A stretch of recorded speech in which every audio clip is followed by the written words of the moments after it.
There are a number of things you're unintentionally doing that are keeping you stuck. And this feeling can lead you to feel frustrated, disheartened, despondent, or even numb if it persists. It also means you're not progressing towards your goals and you're stagnating. So if you're feeling this now, or if you've ever felt this in the past, in this episode I want to share with you 5 habits that could be contributing to you feeling stuck and not progressing, and simple yet essential principles to get unstuck for good. So let's get right to it. The first reason why you might be stuck: you're an infomaniac. Are you obsessed with learning and acquiring knowledge, and maybe have a fear of being out of the loop? Do you always feel like you're always on? You might be someone who's constantly Googling, how does this work and what's that made of? Or you might have an excessive need to constantly check emails, social media, and online news. It's been called infomania, which isn't a clinical diagnosis, but it has been linked to a fear of missing out. I only came across the term last year, and I can definitely see how it's playing out given this information overloaded world that we're all living in, and the compulsive need that some people have to consume information. But here's the thing, this insatiable thirst for knowledge, or to have your finger on the pulse at all times, can seriously reduce your ability to focus on tasks. It reduces your mental sharpness, and it can even impact the quality of your sleep. And all of these things take you away from moving forwards towards your goals and towards your aspirations. So you end up feeling busy all the time and yet not progressing, keeping you stuck in information overload. The second reason why you might feel stuck is that you're in the knowing-doing trap. You're passionate about self-development, you're committed to your growth, and you already know a lot of stuff about what you could do to develop, to advance, and to achieve your goals and better your life. You know it intellectually, but you don't do it. You don't implement. You don't apply the knowledge. This is called the knowing-doing gap, coined by Jeffrey Pfeffer and Robert Sutton in their Harvard Business Review article all the way back in 1999. It was clearly a problem then, and I believe it's only become magnified since. And it's so easy to get stuck into it. In this information overloaded world that we live in, where a lot of us are also experiencing infomania, there's almost a seductive quality associated with learning, absorbing, and consuming information. Each time you do, you get that beautiful, rewarding dopamine hit. But then you get stuck in self-development paralysis, overload. So it's easier to keep consuming than it is to take action. So you stay stuck in endless consumption. You know, but you don't do. The third reason why you might be feeling stuck is that you're an achievement addict. You're constantly looking for the next goal. As soon as you achieve something, before you even have time to celebrate or acknowledge what you've done, you immediately think, okay, what next? And set yourself the next goal. Endless to-do lists, endless things to achieve. You also feel guilty when you stop working. You experience productivity guilt the moment you stop creating, achieving, producing, or working hard, and often have intrusive thoughts about how you're not good enough because you haven't done enough. Your sense of identity has become intertwined with what you do. You believe you are your achievements. Not only that, you always feel short of time, that there's too much to do and not enough hours in the day. You feel like you're falling behind, and this leads to self-judgment and self-criticism, and then pushing yourself even harder to compensate. So you not only feel stuck, even though you're continually busy, but you're also dangerously close to burning out. The fourth reason why you might be feeling stuck is that you endlessly multitask. You keep switching tasks at work or in life to avoid the pain of boredom. You've become impatient and you want things here and now, even if it's that dopamine hit of the switch. Switching and moving between different tasks keeps things fun and exciting, but constantly switching can create a dopamine addiction feedback loop. Basically, you're rewarding your brain for losing focus and for constantly searching for external stimulation.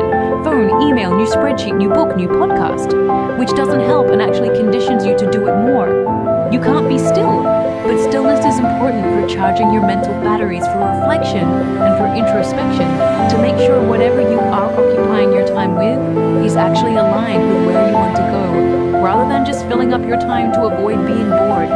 Research suggests this is linked to a fear of missing out. And the fifth reason why you might be feeling stuck has to do with your attachment to your phone. Your phone has become like a mirror. One of the most obvious reasons why people feel stuck is that they simply can't focus, which means they can't make progress on whatever it is they're trying to do. And without progress, we feel stuck. There's one very obvious reason for that, aside from what we've already explored. If you're addicted to your phone and it's almost like an extra limb that you can't live without, it can affect you in more ways than one. I'm guessing you have your phone right beside you on your desk when you're trying to work, to focus and to get stuff done. Your phone will be right by your bedside when you're trying to sleep. It's probably with you right now if you're not watching this on your phone. But if you're trying to work and you have your phone nearby, here's why it's not the best idea. Trying to focus while your phone is visually observable on your desk leads you to experience brain drain. Having your phone on your desk, even if it's face down and on silent, negatively affects your ability to focus. A 2017 study found that the mere presence of your own smartphone reduces your available cognitive capacity. Even if you're able to resist the temptation to check the phone, having to resist the urge actually eats up your brain power and requires attentional resources. Don't check my phone, don't check my phone. And this means you have less available brain resources to apply to the task at hand and to actually focus. So it keeps you feeling stuck because it takes you longer to do what you need to do, makes it harder for you to focus, and leaves you feeling depleted. So which of the 5 do you relate to the most? Leave a comment with which one you resonated with. And now, to help you get unstuck, here are 5 recommendations. First, if you're suffering from infomania, stop. Take a step back. Breathe. The next time you have an urge to pick up your phone, to Google something, to open a new tab, to read that pressing news article, or consume more information, resist. Resist for just 5 minutes. This way you're consciously reclaiming control and you can incrementally start to improve your capacity for longer focus periods by training your brain. And you'll start to detach from your need to constantly have all the answers here and now. Second, if you're stuck in the knowing-doing trap and you can't seem to take action or implement, go back to the last podcast you listened to, YouTube video you watched, or book you read, and identify just one thing that you're going to put into practice. Just one thing. And then take action. Don't jump to the next thing until you've invested time in implementation. You will be so much better for it. Third, if you're an achievement addict, carve out and schedule mindful leisure time. It's essential. Surround yourself with people who value you for who you are, not what you've done, and remind yourself that you are worth so much more than what you've achieved. This might require you to unfollow connections on LinkedIn who continually post about their new promotion or their industry awards. Consciously stop comparing yourself, and you'll find that when you slow down, there's actually a lot to appreciate. Fourth, if you're an endless multitasker, you'll know that constantly doing things and swapping between tasks is more stressful than rewarding. So you need to recondition yourself to become comfortable with being alone with yourself and with your thoughts. When you're feeling a little agitated because you're bored of whatever you're currently doing, see if you can resist the urge to open a new tab or reach for your phone. Stick with what you're doing for just 5 minutes more.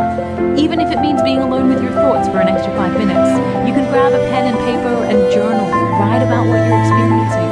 That in itself can be a really powerful mindfulness practice.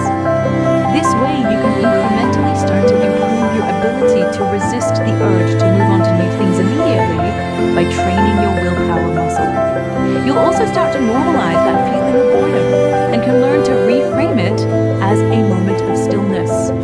You might find that over time, that urge to multitask actually starts to become much weaker. Now, an extra tip that I find very helpful is when you notice the urge to move on to the next thing, stop and take a deep breath. This can become your centering practice to remind yourself to be in the moment rather than to operate on impulse. And fifth, who's addicted to their phone? If this is you and you're struggling to focus and your phone's on your desk where you can see it, put it away. Put it out of sight, in a drawer, in your bag, wherever you won't see it or be tempted to check it. This makes sure that you're able to retain the highest possible cognitive and attentional capacity, and it helps you avoid brain drain. It's simple, but it can be really powerful. Now, if it helps, set yourself a timer where you'll say to yourself, I'm going to focus on this task for 45 minutes, and when the alarm goes off, I'll then get to check my phone. Sometimes a form of positive reinforcement like this can help. The fact is, as humans, we thrive when we feel that we're making progress. Making progress on our goals has been shown in research to lead to more positive emotions and greater life satisfaction. And I'm sure we can all vouch for this from our own personal experience. It feels fantastic. We also know that when we aren't progressing, we feel stuck. And sometimes the reason reason why we engage in any of these 5 things I just shared with you is because we don't really know the underlying reason why we're doing what we're doing. We're just going through the motions just like everyone else.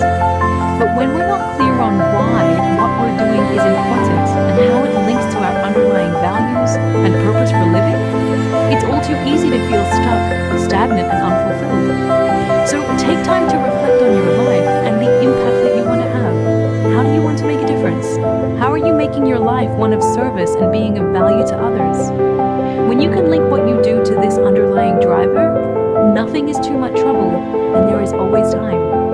So I hope this episode was an eye-opener for some habits that you might need to change. Now remember, it's all about small, incremental progress. Find one that really resonated and take action. If you enjoyed this episode, please give it a like. It really helps the channel, and hit the subscribe button. Also, hit the bell icon to be notified whenever I release a new video. And I'd love to hear from you in the comments. Which of the 5 habits do you do most often, and what is your commitment to stop? Thanks so much for tuning in. I'm Sade Zarai, and I'll see you next time.